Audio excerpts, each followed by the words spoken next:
Monsieur le ministre, Guinée, Mali, Burkina Faso, les changements de régime dans le Sahel vous obligent à modifier radicalement votre politique dans la zone.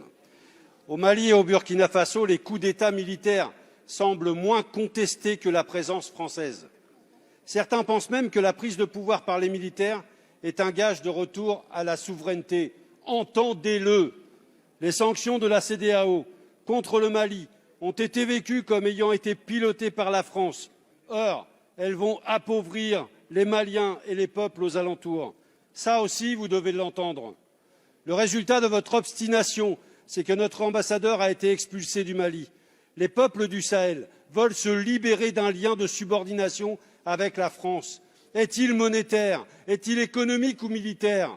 Les communistes pensent que ce sont les trois à la fois. Il faut rebattre les cartes de la présence française au Sahel. Les sociétés privées de sécurité comme Wagner ne sont là que parce que la politique française sahélienne a failli. Malgré le courage de nos soldats au Sahel, l'armée française a échoué. En conséquence, annoncez un plan de retrait de nos troupes avec un agenda concerté. Plutôt que les accords d'Alger qui vont déchirer le Mali, soutenez le désarmement de tous les groupes armés, comme proposé dans la feuille de route de Lusaka. Rendez une deuxième fois leur indépendance à ces États. Mettez fin au franc CFA et au pillage des ressources par les multinationales françaises. Faites respecter la démocratie et écoutez les peuples et pas seulement leurs dirigeants. Les communistes et toutes les organisations de progrès sur place vous le demandent. Nous l'avons constaté avec la plus grande gravité lors du colloque Ama Donsoko à Dakar la semaine dernière. Si vous aviez fait tout cela, ces coups d'État se seraient heurtés à une résistance populaire forte. Monsieur le ministre, n'est-il pas temps d'écouter enfin les forces de progrès africaines? Merci, monsieur le député. La parole est à monsieur Jean-Yves Le Drian, ministre de l'Europe et des Affaires étrangères. Je suis surpris d'entendre monsieur le député Lecoq, pour qui j'ai par ailleurs une grande estime, reprendre le verbatim du colonel Goïta. On dirait le porte-parole de la junte. Et je voudrais rappeler à monsieur Lecoq plusieurs choses. D'abord que la présence française et la présence des alliés de la France, y compris le G5, au Mali, mais aussi au Sahel, pour combattre contre le terrorisme, elle est tous les ans réapprouvée, réendossée par le Conseil de sécurité des Nations Unies à l'unanimité. Je pense que vous devriez regarder tout cela de près. C'est la communauté internationale qui valide tous les ans. La dernière fois, c'était le 29 juin dernier, la résolution 2394, je vous conseille de la lire, premièrement. Deuxièmement, j'ai dit tout à l'heure que c'était le Mali qui se mettait au banc de l'Afrique, parce que je constate avec vous, je l'espère, que les 14 pays de la communauté des États d'Afrique de l'Ouest sont d'accord avec l'appréciation que nous faisons de la situation et ont condamné fermement l'évolution du Mali en faisant un blocus pour obliger le Mali à revenir à la démocratie. Vous êtes d'accord, vous, monsieur Lecoq, avec 7 ans de junte sans consultation démocratique? C'est ce qu'il demande.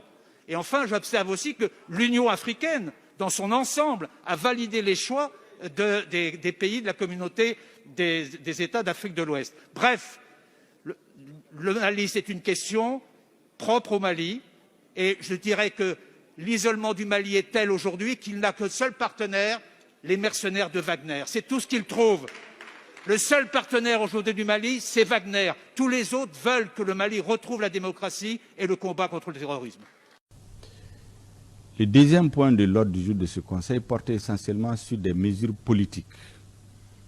Il s'agit, à l'issue de la mission du président de la Commission de l'Union africaine, que nous avons salué, de renouer le dialogue avec nos frères de la CEDEAO. J'avais l'habitude de dire que ce qui s'est passé entre la CEDEAO et le Mali, c'est une brouille entre les membres d'une famille, et nous espérons que cette brouille est passagère.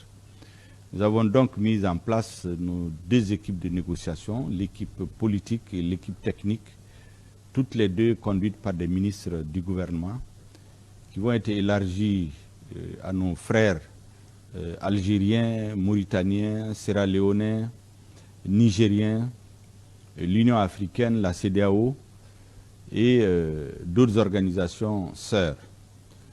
Et vous avez aussi l'équipe technique qui va être composée des ministères techniques qui vont aussi mettre sur la table les arguments qui justifient le chronogramme que le gouvernement malien a présenté et aller vers des discussions avec nos frères afin d'aboutir à une solution qui conviendrait à tout le monde, qui allie la défense des intérêts supérieurs de notre peuple et bien sûr la prise en compte des préoccupations de nos partenaires. Le gouvernement est au travail, il est à l'offensive. Les Maliens doivent faire confiance à leur gouvernement. Nous sommes au service exclusif des Maliennes et des Maliens pour que la transition soit une réussite. Wa décision maintenant matani agana sen ko fe ambauko surtout ay communiquer mengebi o ye anto bolo fawla 100% fana ambau soutenu pa premier ministre anaka président transition ni nyamalo devana be nyamalo Un proverbe persan dit que nul royaume n'est stable si le bout de l'épée ne le soutient. Au Mali, le bout de l'épée, c'est bien son peuple, sur qui s'appuient fortement les pouvoirs en place pour dépasser cette zone de turbulence qui traverse le Mali. L'actualité s'est invitée à votre débat par rapport au communiqué et vous avez entendu ce qu'ils ont dit. Cela vous réconforte, monsieur le Premier ministre? Le président de la transition nous dit toujours que le centre de gravité dans notre combat, c'est le peuple. Chaque acte que nous posons, nous mesurons d'abord son impact auprès de notre peuple. Est-ce que notre peuple est d'accord avec nous? Est-ce que notre peuple se reconnaît dans ce que nous faisons? J'ai été heureux aujourd'hui d'entendre que tous les actes que le gouvernement vient de poser ces derniers moments, notamment le dernier auquel vous faites allusion, est fortement soutenu par notre peuple. Quand ça vient de la bouche des sages, qui sont très pondérés, ça veut dire que c'est une mesure qui a été mûrement réfléchi, qui a été pesé et sous-pesé. Je suis donc ravi qu'ils nous disent qu'ils soutiennent le gouvernement dans cette démarche. Nous sommes fiers de faire partie d'un pays dont les chefs sont capables de prendre de telles décisions. Parce qu'un homme sans honneur, tu n'existes pas. Ces propos-là, ces décisions ont rétabli notre honneur sur lequel des gens ont prétendu marcher. Nous, on ne marche pas sur notre honneur.